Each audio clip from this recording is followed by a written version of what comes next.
যুবক বলতেছে, হুজুর 12 ঘন্টা টানা ডিউটি করার পর মনটা চায় জাগা শুয়ে দেয়।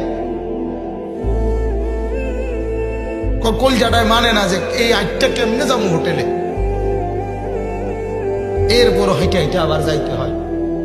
হ্যাঁ, হারাম শরীফে আপনার যে ডিউটি করে মুসাদে কাজ করে যারা, এরারে একটা মিনিট কত জিরাই তারা না, জিগাইলে দাঁড়াইলে গারামা, মানে ক্যামেরা আছে ক্যামেরা মারে, গারামা মানে জরিমানা, খামখেয়ালি করলেই কি জরিমানা, গারামা।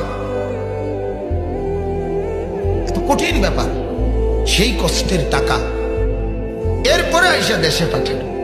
আহা, বাবার সেই মেহনতের ঘাম ঝরানো টাকা দিয়ে সন্তান উলঙ্গ ছবি দেখার জীবন শেষ। ওই বেচারার 1 মাসের কষ্টের 30,000 টাকা তুই নষ্ট করে দিলি এই উলঙ্গ নর্তকী চাইয়া।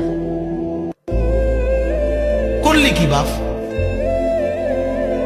কামটা করলো কি? কর মিনিটের মধ্যে মানে টাকা ডিরে কি করে দিল, জ্বালায় দিল, ছারখার করে দিল, জাহান্নামের আগুনে ফেলে দিল। বলেন নাউজুবিল্লাহ। আমার বাবারে আমি জীবনে একবার জীবনে আব্বারে আমি শুধু বলছিলাম, আব্বা আমি এই মাদ্রাসায় পড়তাম না, মানে একটা মাদ্রাসার ব্যাপারে